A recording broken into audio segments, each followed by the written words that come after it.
بسم اللہ الرحمن الرحیم نحمده ونصلي على رسوله الكريم اما بعد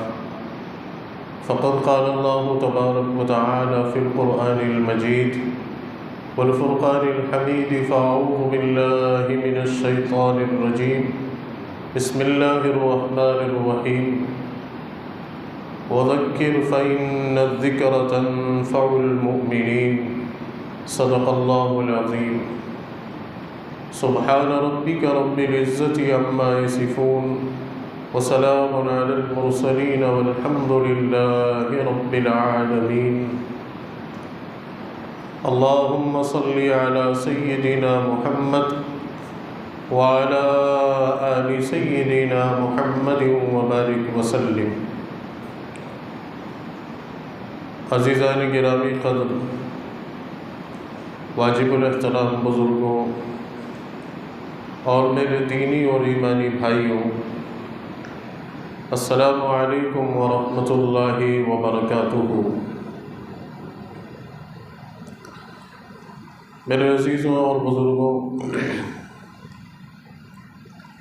نصیحت کرنا اور نصیحت سننا ایمان والوں کو نفع پہنچاتا ہے. خیر کی بات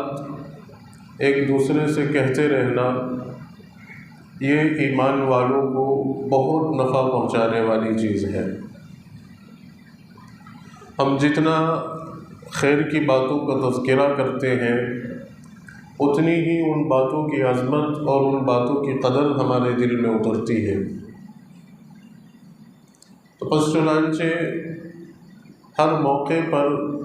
خیر کی بات اور بھلائی کی بات ایک دوسرے سے کہتے رہنا چاہیے، اور جب خیر کی بات اور بھلائی کی بات کہی جائے تو اسے بہت دھیان سے سننا چاہیے. بس اسی غرض سے آنے والا جو مبارک مہینہ ہے رمضان المبارک کا، اسی کے تعلق سے چند اہم باتیں آپ حضرات کے سامنے پیش کرنی ہے. اللہ تعالیٰ کہنے والے کو بھی اور سننے والوں کو بھی عمل کی توفیق نصیب فرمائے. بس رمضان کی آمد ہے اور بس چند دنوں کے بعد رمضان کا مبارک مہینہ شروع ہونے والا ہے. رمضان کی برکتوں سے اور رمضان کی حرمت سے اور رمضان کے تقدس سے کون مسلمان ہوگا کہ جو واقف نہیں ہے. یعنی ہر ایمان والے کو رمضان کی عظمت کا اور رمضان کی برکت کا اور رمضان کی حرمت کا اندازہ ہوتا ہے، علم ہوتا ہے، اور رمضان کی آمد کا شوق ہوتا ہے کہ بس اللہ تعالی ہماری عمر کو اتنا بڑھا دے یا اتنی برکت عطا فرما دے کہ ہم رمضان کے مہینے کو عافیت کے ساتھ اور اعمال کی پابندی کے ساتھ پا لیں. میرے عزیزوں دوستوں، رمضان کا جو مہینہ ہے یہ اللہ کا مہمان ہے، اور یہ مہینہ اللہ تبارک و تعالی نے تمام مسلمانوں کو اس وجہ سے عطا کیا ہے کہ ہماری سال بھر کے 11 مہینوں کی جو کوتاہیاں ہیں یا ہمارے 11 مہینے کے جو گناہ ہیں ان کا یہ مہینہ کفارہ بن سکے. اور اس مہینے کی برکت سے، اس مہینے کے اعمال سے اور اس مہینے کے اہتمام سے اور اس مہینے میں خوب بڑھ چڑھ کر عبادت کر کے ہم اپنے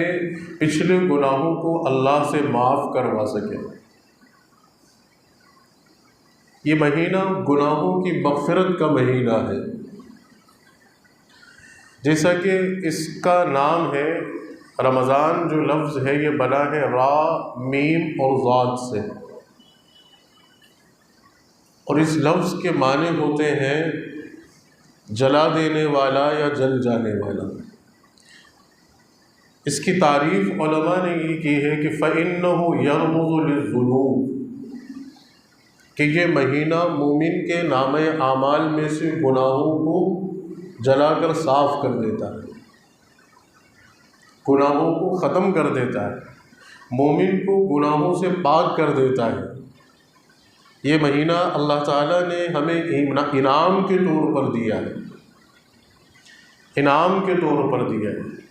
اپنے فضل اور احسان سے دیا ہے۔ بس چنانچہ اگر ہم غور کریں کہ اسلامی مہینوں کا جو آغاز ہوتا ہے وہ محرم سے ہوتا ہے، سب سے پہلا مہینہ محرم کا، اور سب سے آخری مہینہ حج کا، ذی الحج کا مہینہ۔ تو ان دونوں مہینوں میں قربانی کے واقعات ہیں اور قربانی کی یاد تازہ ہوتی ہے، محرم کے مہینے میں بھی اور ذی الحج کے مہینے بھی۔ اور اگر ہم دیکھیں کہ محرم کی 10 تاریخ کو سیدنا ابراہیم علیہ السلام کو آگ میں ڈالا گیا تھا، یہ بھی بڑی زبردست قربانی تھی اللہ کی طرف سے۔ اور اسی طریقے سے آخری مہینے کی 10 تاریخ کو حضرت اسماعیل علیہ السلام کی قربانی کا واقعہ پیش آیا۔ تو یہ دونوں مہینے قربانی کا سبب دیتے ہیں، قربانی کی یاد دلاتے ہیں۔ اگر ہم ان پورے 12 مہینوں کو 2 حصوں میں ڈیوائڈ کریں، 6 مہینے کے 2 سیشن بنائیں، تو پہلا جو 6 مہینے کا سیشن ہوگا اس میں تیسرا جو مہینہ ہے ربیع الاول کا، وہ اللہ کی طرف سے انعام کا مہینہ ہے، بہت بڑی نعمت اللہ کی طرف سے عطا ہوئی، نبی پاک صلی اللہ علیہ وسلم کی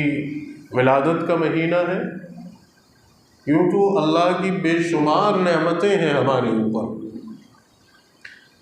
ہر چیز اللہ کی جو ہمیں دی ہوئی ہے وہ اللہ کی قیمتی نعمت ہے، دیکھنا، سننا، سمجھنا، ہر چیز پر انسان غور کرے تو ہر چیز قیمتی ہے، ہر چیز اللہ کی بہت بڑی نعمت ہے۔ یہ ساری نعمتیں دینے کے بعد اللہ نے کبھی اپنی نعمتوں کا انسان کے اوپر احسان نہیں جتلایا کہ ہم نے تمہیں یہ نعمتیں دی ہیں، لیکن ایک نعمت اللہ نے ایسی دی ہے کہ جس کا احسان جتلایا ہے، اور وہ ہے نبی پاک صلی اللہ علیہ وسلم کی ذات گرامی۔ اور یقیناً انسان کے لیے سب سے بڑی نعمت ہے کہ حضور ہی کے واسطے سے ہم تک دین پہنچا ہے، حضور ہی کے واسطے سے ہم نے اللہ کو پہچانا ہے، اور حضور ہی کے واسطے اور وسیلے سے اللہ تعالیٰ آخرت میں مغفرت فرمائے گا۔ تو کتنی بڑی نعمت ہے۔ تو پہلے سیشن کا تیسرا مہینہ اللہ کے انعام کا ربیع الاول کا، اسی طریقے سے دوسرے سیشن کا جو تیسرا مہینہ ہے وہ رمضان کا مہینہ ہے، وہ بھی انعام کا مہینہ، کہ کس قدر اللہ کے انعامات کی بارش ہو رہی ہے، کس قدر اللہ تعالیٰ کی طرف سے نیکیوں کا اجر بڑھا کر دیا جا رہا ہے۔ کہ حدیث پاک میں آتا ہے کہ بندہ مومن جب رمضان میں ایمان کے ساتھ اور ثواب کی نیت سے اگر ایک نفل پڑھتا ہے تو اللہ تعالیٰ ایک فرض کا ثواب دے دیتے ہیں، اور اگر ایک فرض ادا کرتا ہے تو 70 فرض کا ثواب دیتا ہے۔ کتنا بڑا ڈسکاؤنٹ، کتنا بڑا آفر۔ آج جو ہے ڈسکاؤنٹ آفر لگتا ہے، یا ہم دیکھتے ہیں شاپنگ مال میں یا کسی بھی چیز میں مارکیٹ میں آفر چلتا ہے کہ ایک چیز خریدو دوسری مفت پاؤ، ایک کے ساتھ ایک فری۔ اس سے زیادہ کیا اور آفر ملے گا آپ کہ آپ کوئی ایک چیز خریدنے جائیں اور اس کے ساتھ آپ کو جو ہے اسی قیمت میں دوسری چیز مفت مل جائے، خوشی ہو جاتی کہ بھئی آج تو بڑا تگڑا آفر ہے۔ لیکن غور کریں اس چیز پر کہ نیکیوں کا کس قدر زبردست ڈسکاؤنٹ اور آفر ہے کہ اللہ تعالیٰ ایک کے بدلے میں 70 دے رہے ہیں، ایک کے بدلے میں 70 دے رہے ہیں۔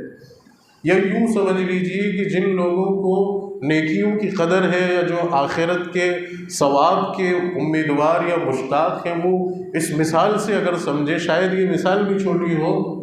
کہ کوئی شخص ایک 2 ویلر خریدنے جائے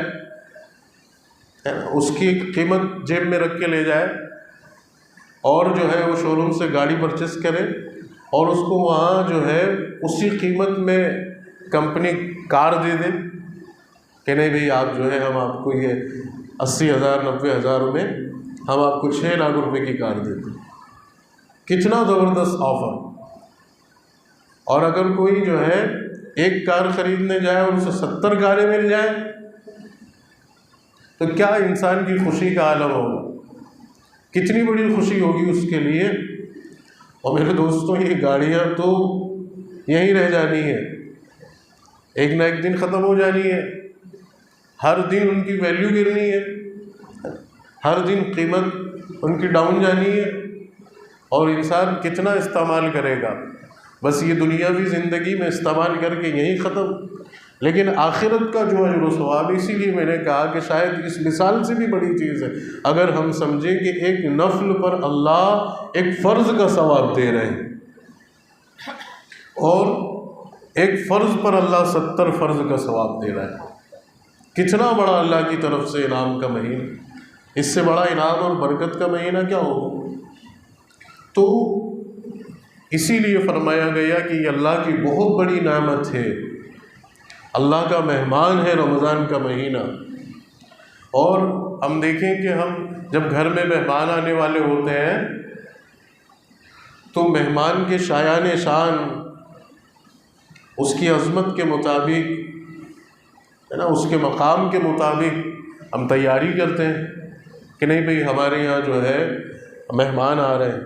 تو گھر کی صاف صفائی، ہر چیز کو سلیقے سے رکھنا، ہر چیز کی تیاری کرنا، اچھے کھانے بنانا اور ہر چیز کو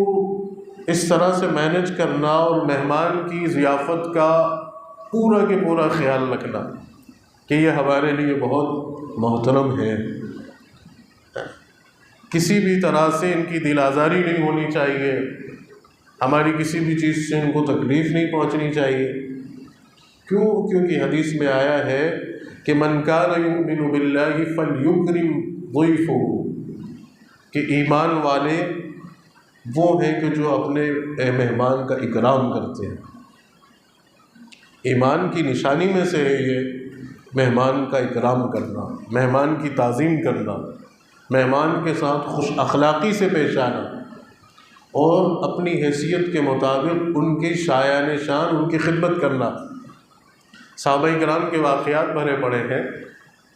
اور چنانچہ ایک واقعہ آپ کو سناتا ہوں۔ ایک صحابی رضی اللہ تعالیٰ عنہ کے گھر مہمان آئے، انہوں نے اپنی بیوی سے جا کر کہا کہ آج ہمارے گھر ایک مہمان کا قیام رہے گا اور رات کا کھانا وہ ہمارے یہیں کھائیں گے۔ خوشی خوشی صحابہ کرام مہمان کا استقبال کرتے تھے، اپنے گھر لے جاتے تھے۔ یہ اللہ کے رسول صلی اللہ علیہ وسلم نے ان کو ہمارے گھر پہنچائی، ہمارے مہمان ہیں۔ بیوی سے کہا کہ کھانے کا انتظام کرو۔ بیوی نے کہا کہ کھانا تو اتنا ہے نہیں کہ ہم ان کو جو ہے پیٹ بھر کے کھلا سکیں یا ساتھ میں ہم بھی پیٹ بھر سکیں، اور بچے بھی ہیں۔ تو وہ صحابی اپنی بیوی سے کہہ رہے ہیں کہ دیکھو بچوں کو تو تم جو ہے کسی بھی چیز میں الجھا کر سلا دو، لیکن مہمان نوازی میں کسی بھی قسم کی کوتاہی نہیں ہونی چاہیے۔ تو ان دونوں میاں بیوی نے یہ مشورہ کیا کہ ایک جو ہے برتن کے اندر ہڈیاں ڈالی اور ان کو ابالنا شروع کیا تاکہ بچوں کو لگے کہ کھانا بن رہا ہے، اور اسی کے انتظار میں چونکہ بچے کھیل مستی کرتے ہیں، تھک جاتے ہیں شام کے وقت میں، تھکن کی وجہ سے بچے سو گئے۔ اب کھانا صرف ایک ہی آدمی کا تھا، یا تو مہمان کو کھلائے یا بچے کو کھلائے یا خود کھائے، لیکن انہوں نے کیا پلان کیا کہ نہیں ہمیں مہمان کو کھلانا، بچوں کو آج کھلا بھوکا سنا۔ تو بچوں کو حکمت سے انہوں نے بھوکا سنا دیا، اور بیوی سے شوہر نے کہا کہ جب تم دسترخوان پر کھانا لے کر آؤ تو چراغ کو بجھا دینا۔ بس چنانچہ میں انہیں یہ احساس دلاؤں گا کہ میں بھی ان کے ساتھ کھا رہا ہوں۔ اور جیسی کھانا دسترخوان پر آ کر رکھایا، بیوی نے چراغ بجھا دیا، اندھیرا ہوا، اور انہوں نے مہمان سے کہا کہ آپ شروع کیجئے، اور وہ ساتھ میں ایسا اپنی وہ کر رہے ہیں کہ جس سے مہمان کو لگ رہا ہے کہ یہ بھی کھا رہے ہیں، منہ سے آواز نکال رہے ہیں چبانے کی، اور سکم شیر ہو کے مہمان کو کھلایا۔ اس قدر مہمان کی تعظیم کا اہتمام یہ ایمان کی نشانی ہے۔ تو اپنے گھروں میں جب مہمان آئے تو انہیں اپنی حیثیت کے مطابق کھلاؤ، اپنی حیثیت کے مطابق ان کا اکرام کرو، ان کی شایان شان ان کی جو ہے خدمت کرو۔ یہاں تک علماء فرماتے ہیں کہ مہمانوں کے سامنے ان کی دل آزاری کی بات بھی نہیں کرنی، طعن تثنی والی بات نہیں کرنا کہ جس سے ان کا دل دکھے، جس سے ان کا دل دکھے، ان کو تکلیف پہنچے۔ ان کو ایسی باتیں نہیں کہنی یا ایسی باتیں نہیں بتانی کہ جس سے ان کی جو ہے ان کو ذلت محسوس ہونے لگے۔ تو یہ اس طرح سے مہمان کا اکرام اور مہمان کا خیال رکھنے کی تعلیم ہمیں ہمارا دین دیتا ہے۔ تو رمضان تو اللہ کا مہمان ہے، رمضان تو اللہ کا مہمان ہے، اس کا کتنا اہتمام کرنا ہے اور کتنا اکرام ہمیں کرنا چاہیے، اس کی کتنی تیاری ہمیں کرنی چاہیے۔ تو بس چنانچہ رمضان سے پہلے رمضان کی تیاری کرنا ضروری ہے کہ بس رمضان شروع ہو اور پھر جو ہے ہم پوری طرح سے اللہ کی عبادت میں لگ جائیں۔ یہ نہیں ہو کہ رمضان شروع ہو رہا ہے اور چیزیں آج کی کل اور کل کی پرسوں اور بس ایسے ہی افراتفری میں یہ مبارک اور یہ مقدس مہینہ آج آیا، شروع ہوا اور پتہ چل رہا ہے گزر گیا اور کچھ ہوا بھی نہیں لگی۔ حدیث پاک میں آتا ہے کہ رجب کے مہینے سے ہی اللہ کی نبی صلی اللہ علیہ وسلم رمضان کا استقبال شروع کر دیتے تھے۔ رجب کے مہینے کا چاند دیکھا اور دعائیں شروع کر دی، اللہم بارک لنا فی رجب والشعبان وبلغنا الرمضان، کہ اللہ تعالیٰ ہماری عمر میں برکت عطا فرما کہ ہم رمضان کا مہینہ پا سکیں۔ نبی پاک صلی اللہ علیہ وسلم دعا کریں، وہ دعا کریں اللہ سے کہ اللہ تعالیٰ ہماری عمر کو برکت عطا فرمائے، ہمیں رمضان کا مہینہ نصیب ہو جائے۔ اعمال کی توفیق کے ساتھ رمضان تو مل جائے گا، لیکن ہمیں غفلت والا رمضان نہیں چاہیے، اللہ اعمال والا رمضان چاہیے کہ ہمیں رمضان میں عبادت کرنے کی توفیق ملے، اعمال کرنے کی توفیق ملے۔ تو اس کے لیے ابھی سے اپنے آپ کو تیار کرنا ہو۔ دیکھیے نبی پاک صلی اللہ علیہ وسلم کے استقبال، ایک تو آپ دعا کا اہتمام کرتے تھے، دوسرا چونکہ رمضان میں سب سے بڑی جو عبادت ہے روزہ، اس روزے کی مشق شروع کر دیتے تھے کہ شعبان کے مہینے میں کثرت سے روزے رکھتے تھے کہ ابھی سے اپنے آپ کو رمضان کے روزوں کے لیے پریپیئر کر لیں، تیار کر لیں کہ رمضان کے مہینے میں روزہ رکھنے میں دشواری نہیں ہو۔ اور حضرت عائشہ رضی اللہ تعالیٰ عنہ فرماتی ہیں، صحیح مسلم کی حدیث ہے کہ رمضان کا مہینہ شروع ہوتا تھا، اللہ کے نبی صلی اللہ علیہ وسلم اپنی تہمت کو کس لیتے تھے اور جب تک رمضان کا مہینہ چلتا تھا تب تک اپنے بستر پر لوٹ کر نہیں جاتے۔ ایک دوسری حدیث میں ہے، بیہقی شریف کی حدیث ہے، اس میں آپ فرماتی ہیں کہ جب رمضان کا مہینہ شروع ہوتا تھا تو آپ کا رنگ بدل جاتا، یعنی اللہ کی عبادت میں اتنے مصروف ہو جاتے تھے، اتنے مصروف ہو جاتے تھے کہ اپنی یہ ان سب چیزوں کو آپ جو ہے پیچھے رکھ دیتے، اب آرام سے زیادہ اللہ کی عبادت کا خیال۔ اور فرماتی ہیں ہم نے سب سے زیادہ آپ کو جو ہے رمضان میں اللہ کی عبادت میں مصروف پایا کہ آپ کے پیروں میں ورم پڑ جاتا ہے نوافل کی وجہ سے، قرآن مجید کی تلاوت، دعاؤں کا اہتمام، روزوں کا اہتمام، نیکیوں کا کرنے کی ترغیب دلانا۔ تو نبی پاک صلی اللہ علیہ وسلم اس طرح سے رمضان کا استقبال، اور ہم کوئی فکر، کوئی پرواہی نہیں، کوئی رمضان کا کوئی اہتمام ہی نہیں ہے، کوئی استقبال ہی نہیں ہے، کوئی فکر ہی نہیں، بس ٹھیک ہے چاند دکھے گا روزہ رکھنا شروع کر دیں گے۔ اور بعض لوگ تو وہ ہیں کہ جن کو تو روزہ رکھنے کی بھی فکر نہیں ہے صاحب،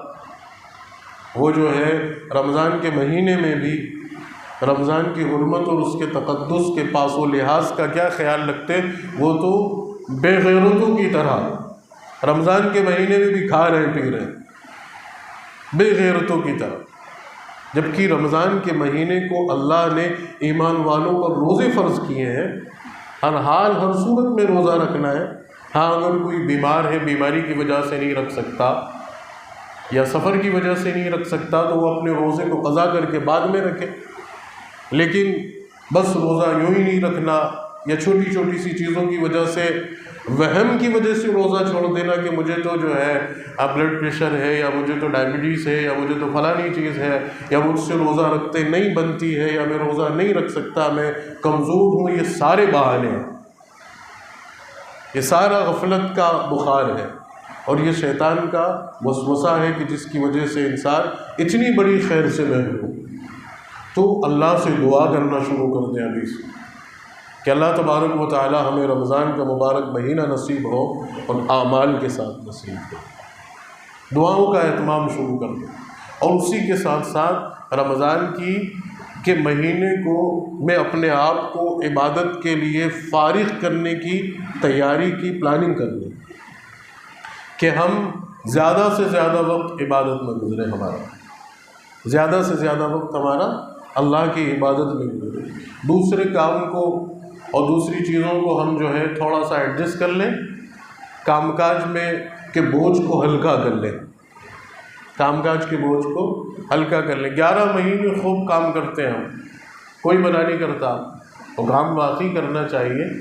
حلال ذرائعوں سے روزی کمانا فرض ہے مومن پر، لیکن روزی جس طرح روزی کی ہمیں فکر ہے کہ میں کماؤں گا نہیں تو کھاؤں گا کیسے، پہنوں گا کیسے، ایک اچھی زندگی کیسے گزاروں گا، بچوں کی پڑھائی کا اور علاج کا اور ان سب چیزوں کا بندوبست کہاں سے ہوگا، تو یقیناً یہ انسانی زندگی کے بنیادی تقاضے ہیں، لیکن اسی کے ساتھ ساتھ ایک بڑا تقاضا ہمارے اوپر یہ بھی ہے کہ ہم آخرت کی بھی تو فکر کریں۔ آخرت کے لیے ہم نے کیا سیونگ کی ہے، آخرت کے لیے ہم نے کیا تیاری کی۔ ہم قبر میں، گھر میں تو گھر کو انسان کتنا عالیشان بناتا ہے، لاکھوں روپے کا پلاٹ خریدا، اچھے سے اچھے ایریے میں خریدا، بہترین کنسٹرکشن کروایا، لاکھوں روپے اس پہ خرچ کیے، بہترین ٹائلز لگ رہی ہے، اور گھر کو پینٹ کروایا، اور ہر فیسلٹی، ہر قسم کی سہولت،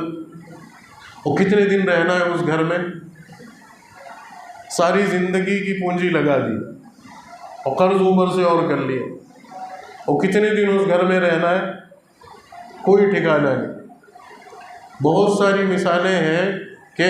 بڑے شوق سے گھر بنوا رہے تھے، گھر کمپلیٹ بھی نہیں ہو پایا اور شفٹ بھی نہیں ہو پائے، اور موت آ گئی، اور عالیشان بنگلے میں ایک رات بھی نہیں سو پائے، اور وہ قبر کے گھڑے میں ویرانی میں اور تنہائی میں پڑ گئے۔ اور یہاں گھر میں جھومر بھی لگ رہے ہیں، پنکھے بھی لگ رہے ہیں، ایئر کنڈیشن بھی لگ رہا ہے، صوفے بھی ارینجمنٹ ہو رہے ہیں، بہترین پردے اور غلاف اور فرش اور ہر چیز، لائٹ اور روشنی اور خمخمے، اور ٹھکانہ نہیں کتنے دن رہنا ہے، اور اتنے سارے لوگوں کے ساتھ رہنا، کوئی ڈر اور خوف کا معاملہ بھی نہیں، سیکیورٹی کے لیے کیمرے بھی لگوائے، لیکن وہ قبر میں وہاں کیا ہوگا، وہاں کے لیے کیا کیا، وہاں کون سا ایئر کنڈیشن کام آ رہا ہے، وہاں کون سی ٹیوب لائٹ یا جو ہے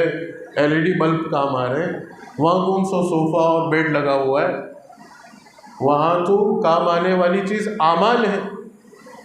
تو ہمیں جس طرح سے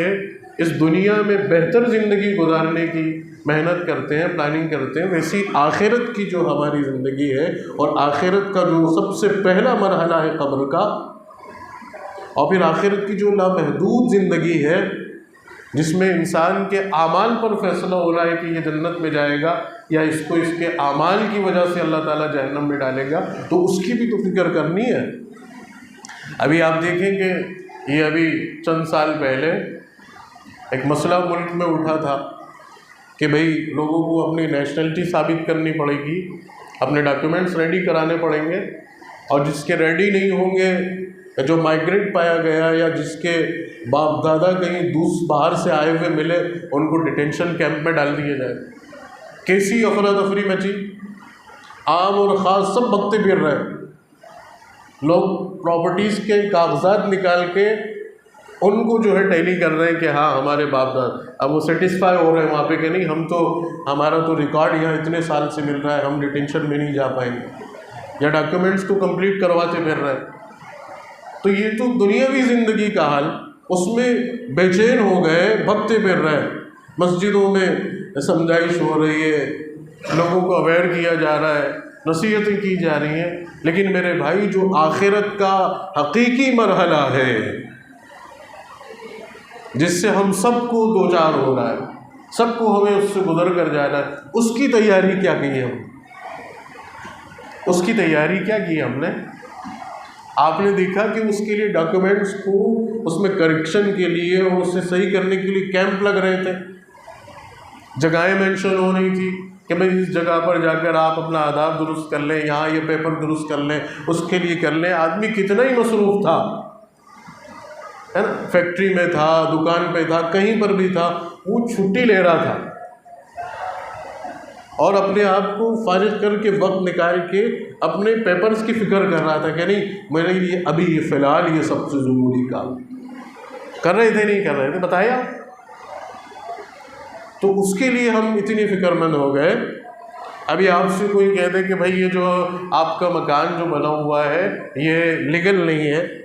یہاں کبھی بھی آپ کے آگے جو ہے کارروائی ہو جائے گی، آپ کے مکان کو گرا دیا جائے گا، انسان سب کچھ چھوڑ کے بھگے گا، اپنی چیزوں کو درست کرنے میں لگ جائے گا۔ کیوں بھائی میرا مکان ہے، میں رہوں گا کہاں؟ میرے بیوی بچے کہاں جائیں گے؟ میں سر کہاں چھپاؤں گا؟ میرا تو سب کچھ لٹ جائے گا۔ لیکن آخرت کے لیے کیا فکر مند ہے؟ تو اسی آخرت کی تیاری کے لیے اور اسی کے لیے پلاننگ کرنے کے لیے اللہ تعالیٰ نے یہ رمضان کا مہینہ دیا ہے۔ کتنی بڑی چیز! اگر اس میں انسان یہاں سنجیدہ ہو جائے تو اب بتاؤ مجھے دوسری چیز اس کے لیے آسان ہوگی نہیں ہوگی؟ وقت نکالنا آسان ہو گیا؟ نہیں بھائی، میں 11 مہینے خوب کما رہا ہوں، کوئی نہیں روک رہا، میں 1 مہینہ اپنے آپ کو اللہ کی عبادت کے لیے فارغ کر لیتا ہوں۔ ہاں، جو لوگ مجبور ہیں، جو عذر میں پھنسے ہوئے ان کی ٹھیک ہے، لیکن جو لوگ فری ہیں، جن کا سیلف کاروبار ہے، جو خود اپنا بزنس کرتے ہیں، جن کے اوپر کوئی وقت کی پابندی کا کوئی اتنا وہ مسئلہ نہیں ہے کہ انہیں جو ہے ڈیوٹی کی شفٹیں ہیں اور یہ ہے اور وہ ہے، تو وہ لوگ تو انہیں تو کتنا خیال رکھنا چاہیے بھائی کہ اپنے آپ کو فارغ کر لیں، اللہ کی عبادت میں وقت گزرے، زیادہ سے زیادہ ہم جو ہے نوافل پڑھیں، روزے تو رکھنا ہی ہے اور اس کے ساتھ ساتھ فرض نماز تو پڑھنا ہی ہے، نوافل کا اہتمام کرنا ہے میرے بھائی، نوافل کا اہتمام، صرف روزہ رکھ کر اور فرض نماز پڑھ کر بے فکر نہیں ہونا، نوافلوں کا بھی اہتمام کرنا ہے، قرآن کی تلاوت کا بھی اہتمام کرنا ہے، ذکر و اذکار کا بھی اہتمام کرنا ہے، خیر کی اور نیکیوں کے کاموں کا بھی اہتمام کرنا ہے۔ لیکن یہ ساری چیزیں کہاں ہو پاتی ہیں؟ رمضان یا تو سونے میں گزر جاتا ہے نا، رات بھر ادھر ادھر گٹر مستیاں کی، ویڈیو گیم کھیلے، کرکٹ کھیلے، دوستوں کے ساتھ بس محفل میں بیٹھے رہے، اور صبح سحری کا وقت ہوا، سحری کی، فجر کی نماز پڑھی، اب آرام سے سو گئے بے فکری۔ روزہ ہے بھائی ہمارا، کوئی اٹھائے گا بھی نہیں، کوئی ڈسٹرب بھی نہیں کرے گا، اور سو رہے ہیں۔ ظہر کی نماز میں اٹھے، بس اٹھے، نہائے دھوئے، کپڑے پہنے، مسجد میں آ گئے، پھر کوئی مل گیا، پھر بات چیت، اور پھر اب افطار کی پلاننگ شروع ہو گئی کہ افطار میں کیا قورمہ بنوائیں، کہ بریانی بنوائیں، کہ کباب بنوائیں، کہ سموسے بنوائیں، کہ حلیم بنوائیں، کہ کیا لسی بنوائیں، کہ شربت بنوائیں۔ بس عصر سے ظہر سے عصر کا وقت بس اسی پلاننگ میں، اور عصر کے بعد نکل گئے مارکیٹ میں ٹکیا، سموسے، بھجیے خریدنے۔ ہم مغرب سے کچھ پہلے آئے، اور چونکہ اب اعمال تو کیے نہیں تھے بہتر والے، نگاہوں کی حفاظت تو کی نہیں تھی، زبان پہ کنٹرول تو کیا نہیں تھا، تو روزے کی جو برکات تھی اس سے محروم رہے، تو افطار کے وقت کے قریب قریب جو ہے وہ چہرہ پچکی ہوئی سنترا کی طرح ہو گئے، کوئی نورانیت چہرے پہ نہیں، 12 بجی ہوئی چہرے کی، اب بس اب پانی کا گلاس اور شربت کا گلاس ہی دکھا، دعا ہوا کی کوئی پرواہ اور کوئی فکر نہیں۔ بس اب تو یہ کہ ادھر سے جو ہے اذان کی آواز کان میں پڑے اور روزہ افطار، بہترین شکم شیر ہو کے کھایا، دوڑ بھاگ کے نماز پڑھی مغرب کی، اور پھر وہ کھانے کی فکر۔ کھانا وانا کھایا، تراویح وراویح پڑھی، اب بہت بڑا تیر مار لیا، روزہ بھی ہو گیا، پانچوں نمازیں بھی ہو گئیں، تراویح بھی ہو گئی، اب بس اب ذرا دوستوں سے مل کے بیٹھیں گے اور پھر وہ رات اس طریقے سے رمضان گزر جاتے ہیں۔ اور شروع کے رمضان کے کچھ مہینے 10-12 دن تھوڑے سنجیدگی سے پڑھے، اور جہاں جو ہے 10-12 دن گزرے پھر اب عید کی تیاری شروع ہو گئی، اب کپڑے خریدنا ہے، اندور جانا ہے، اور یہ کرنا ہے اور وہ کرنا ہے، ٹیلر صاحب کے پاس ٹائم نہیں ہے، اور وہاں ہجوم ہے، اور یہ اور وہ، اور آخری کے دن تو بس اب وہ شب برات کو بھی آج کل ہم نے جو ہے وہ، میں کیا کہوں اب آپ سے، وہ بھی اس کو ہم نے بس ایک انجوائے کی رات بنا لیا ہے کہ 4 دوست ملیں گے اور اس مسجد میں اس مسجد میں، یہاں سحری ملے گی، وہاں وہ ملے گا، وہاں یہ ہوگا، اور بس اتنی قیمتی موقع کو قرآن کہہ رہا ہے انا انزلناہ فی لیلۃ القدر وما ادراک ما لیلۃ القدر لیلۃ القدر خیر من الف شہر، 1000 راتوں سے بہتر رات ہے، اور اس رات کو ہم نے صرف تفریح میں گنوا دی۔ اور رمضان کے مہینے کی جو برکات ہیں، جو عظمتیں ہیں، جو نورانیت ہے، جو اللہ کے انعامات ہیں، ان سے بھی غفلت کے ساتھ رمضان گزار دیا۔ نبی پاک صلی اللہ علیہ وسلم، ہماری ماں فرماتی ہے کہ رمضان کا مہینہ شروع ہوتا تھا، آپ کے چہرے مبارک کا رنگ بدل جاتا تھا، یعنی آپ اللہ کی عبادت میں مصروف ہو جاتے، سب چیزیں چھوڑ دیں۔ اور ہمارے لیے تو رمضان ایک مزے کی چیز بن گیا،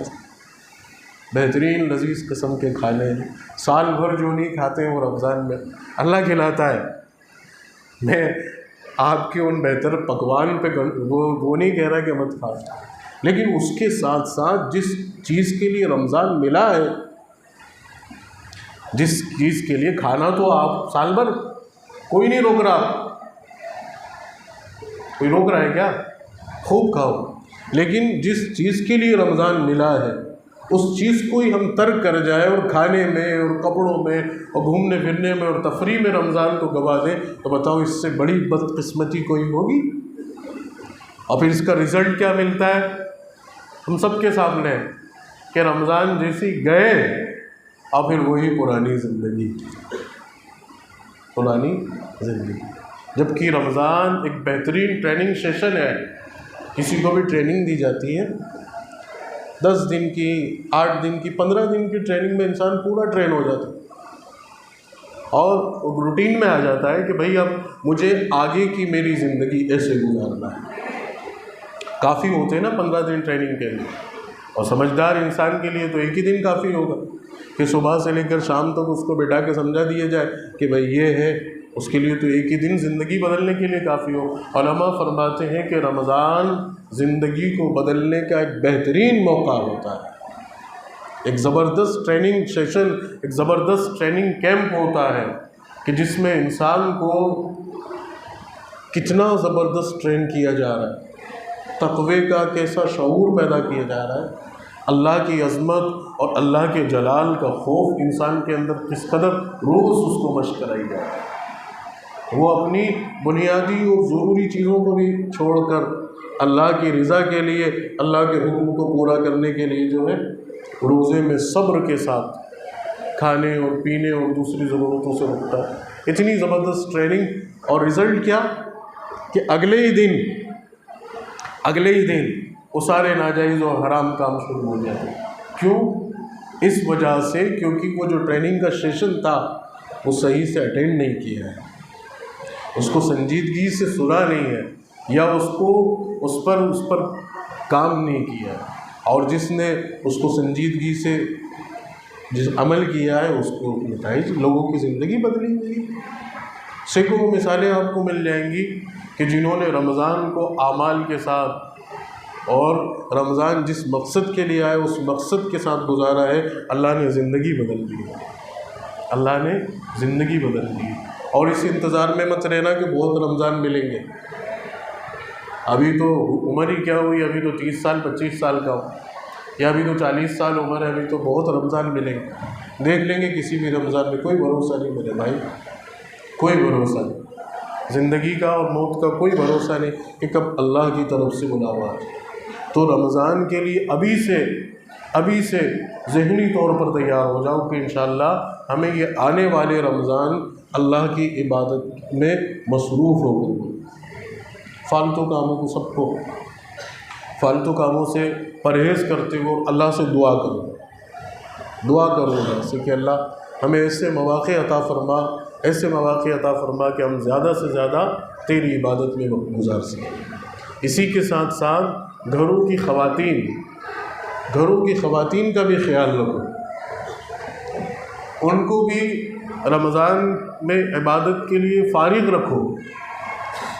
یا خواتین ماں اور بہنیں اگر وہ بات سن رہی ہیں، ان تک پہنچ رہی ہے، تو وہ بھی اپنے آپ کو رمضان کے لیے ابھی سے تیار کریں۔ رمضان کی تیاری بے شک گھروں میں ہوتی ہے، لیکن خواتین کس کی تیاری کرتی ہیں؟ اور افطاری کے آئٹمس کی تیاری کرتی ہیں۔ پاپڑ نہیں ہے تو یہ نہیں ہے، تو وہ نہیں ہے، تو وہ نہیں ہے، یہ چیز خریدنی ہے، وہ چیز خریدنی ہے۔ اسی کے ساتھ ساتھ آپ اپنی عبادت کے شیڈول کو بھی پلان کریں۔ مرد تو چلو ان کو کچھ نہ کچھ وقت مل جاتا ہے اللہ کی عبادت کا، لیکن گھر کی عورتیں بیچاری، بچے کی بھی ذمہ داری ہے، بوڑھے ساس سسر کی بھی ذمہ داری ہے، اور شوہر کی بھی خدمت ہے، اور چونکہ اب افطار میں اچھی چیزیں بھی بنانی ہیں، نئے ڈش بھی بنانے ہیں، تو اب وہ میں ایک چیز اور بتا رہا ہوں آپ کو مزے کی۔ آج کل کیا ہو رہا ہے کہ گھروں میں اچھے کھانے پکانے کا رواج ہو رہا ہے نا، لوگ یوٹیوب پہ ویڈیوز دیکھ رہے ہیں اور نئی ڈش سرچ کرتے ہیں، نئی ریسیپیز دیکھتے ہیں، اور آج دیکھیے اس چیز کی ریسیپی اور اب یہ بنانا تو عورتوں کا بہت زیادہ وقت، اور خاص طور سے رمضان میں انہی ریسیپیز کو سرچ کرنے میں اور ویڈیوز کو دیکھنے میں گزر جاتا ہے۔ اسلاف کا یہ طریقہ تھا کہ وہ رمضان میں کھانا بہت مختصر، آپ واقعات پڑھیں، بہت مختصر کھانا اور بہت آسانی سے ڈائجسٹ ہو جانے والا کھانا کھاتے تھے، کہ جس سے اللہ نے روزے کی جو حکمتیں رکھی ہیں، ان حکمتوں میں بڑی حکمت یہ بھی ہے کہ ہمیں جسمانی طور پر صحت مند ہو جائے ہم، جو 11 مہینے ہمارا معدہ ہے نا، ہم ادھر ادھر کی چیزیں اور لذیذ چیزیں کھا کے اپنے ڈائجسٹ سسٹم کو کمزور کر لیتے ہیں، تو رمضان میں بھوکا رہ کر ہم اپنے معدے کو تھوڑا ریلیف دیں تاکہ وہ صحیح سے جو ہے وہ بھی صحت مند بنا رہے۔ لیکن اس کے بالکل خلاف ہوتا ہے، ہلکا اور لائٹ کھانا، تو کیا ہم تو رمضان میں کیا کہوں میں، اور اتنا ہیوی کھانا اور اتنا کھانا کہ وہ معدہ آرام کیا، وہ تو پناہ اور مانگ لیتا ہوگا کہ اللہ صبح 4:30 بجے مجھے بھرنا ہے، اور ادھر پھر شام کو بھرنا ہے اور رات کو بھی بھرنا ہے، اور ٹھنڈا اور گرم خیال ہی نہیں رکھنا، کیا ٹھنڈا کیا گرم کیا نرم کیا ہیوی، بس چل رہا ہے مزے کا۔ تو اسلاف کا طریقہ یہ تھا کہ بہت معمولی کھانا کہ جو آسان بھی ہو بنانے اور پکانے میں، اس لیے کہہ رہا ہوں کہ ہمارے گھر کی خواتین کا رمضان کا ایک لمبا وقت جو ہے کھانے پکانے میں کچن میں ہی برباد ہو گیا۔ وہ کیا نماز پڑھتی بیچاری، وہ تو فرض نماز بھی بھگتے دوڑتے پڑھتی ہے، عصر کی نماز، مغرب کی نماز، اور صبح کیا تہجد پڑھے، وہاں تو انہیں سحری کا، اور کیا قرآن کی تلاوت کرتی بیچاری۔ تو گھروں کے اندر یہ بھی چیز، اس پر بھی آپ ڈسکس کیجئے، اس پر بھی بات کیجئے، یہ بھی رمضان کی تیاریوں میں سے ایک تیاری ہے کہ ہم رمضان میں گھروں کی خواتین کو وقت دیں عبادت کا، انہیں بھی موقع دیں، ان کے لیے بھی رمضان ہے، انہیں بھی آخرت کی تیاری کرنی ہے، انہیں بھی آخرت میں کے لیے توشہ جمع کرنا ہے، اللہ کو راضی کرنا ہے، تو کھانے پینے کے رگڑوں سے۔ دوسرا پھر وہ عید کی شاپنگ، عورتوں کی شاپنگ، اللہ کی پناہ روزے میں بازار میں ادھر ادھر گھومنا اور پھرنا۔ اسی لیے علماء جو رمضان کی تیاری کے ٹپس بتاتے ہیں ان میں یہ بھی چیزیں ہوتی ہیں کہ اللہ نے صاحب ثروت بنایا ہے، اللہ نے صاحب حیثیت صاحب مال بنایا ہے، تو رمضان سے پہلے ہی ساری خریداری کر لو کہ رمضان کے قیمتی لمحوں میں، رمضان کے قیمتی اوقات میں بازار میں جانے کی نوبت ہی نہیں آئے۔ کیونکہ حدیث پاک میں نبی پاک صلی اللہ علیہ وسلم نے فرمایا کہ دنیا کی بدترین جگہوں میں سے بدترین جگہ بازار ہے، کہ جہاں جھوٹ بھی ہے، جہاں فریب بھی ہے، جہاں نگاہوں کی بد نظری بھی ہے، اور ہم رمضان میں اور زیادہ گردش کرتے ہیں۔ تو اگر اللہ نے صاحب حیثیت بنایا ہے کہ عید کے کپڑے، عید کی چیزیں رمضان سے پہلے خرید سکتے ہیں، تو رمضان سے پہلے خرید کے اپنے وقت کو زیادہ سے زیادہ اللہ کی عبادت، اپنے وقت کو زیادہ سے زیادہ اللہ کی عبادت میں لگا۔ اور اگر اللہ نے صاحب مال، صاحب حیثیت بنایا ہے تو کچھ رقم نکال کر اپنے اطراف کے، اپنے محلے کے، اپنے رشتہ داروں میں تلاش کرو کہ کون مستحق اور ضرورت مند ہے کہ ہم انہیں جو ہے رمضان کا راشن دے دیں، یا رمضان ہم جو ہے صدقۃ الفطر کی نیت سے جو رقم ہم دیتے ہیں وہ ابھی سے دے دیں، تاکہ ان حضرات اور ان لوگوں کا بھی رمضان آسان ہو جائے، رمضان آسان ہو جائے۔ لوگ ہزاروں روپے کی جو ہے افطار پارٹی کرتے ہیں، ہزاروں روپے کی افطار پارٹی۔ یقیناً روزہ افطار کرانا بہت ثواب کی چیز ہے۔ حدیث پاک میں آیا ہے کہ جو شخص کسی روزے دار کا روزہ افطار کرائے گا، چاہے وہ کھجور سے ہی ہو یا پانی کے گلاس سے ہو یا شربت سے ہو یا لسی سے ہو، کسی بھی چیز سے ہو، اللہ تعالیٰ اسے روزہ رکھنے والے کے ثواب کے بقدر روزہ کا ثواب عطا فرمائے۔ بہت فضیلت کی چیز ہے۔ لیکن یہ افطار پارٹیاں لوگ کرتے ہیں، لیکن وہ ساری سیاسی ہوتی ہیں، ساری شہرت اور نام نمود کی ہوتی ہیں اور دکھاوے کی ہوتی ہیں۔ اس سے بہتر ہے، اس سے بہتر یہ وہ افطار پارٹی آپ کیجئے، افطار کروائیے، لیکن اس سے بہتر یہ ہے کہ اللہ نے آپ کو اتنا مال دیا ہے تو اس مال کو غریب اور مستحقین لوگوں تک پہنچا دو کہ وہ رمضان میں آسانی سے اللہ کی عبادت کی طرف متوجہ ہو سکے، یا ان کی رمضان کی ضرورتیں پوری ہو سکیں۔ اللہ تعالیٰ ہم سب کو عمل کی توفیق نصیب فرمائے۔ وآخر دعوانا ان الحمد للہ رب العالمین۔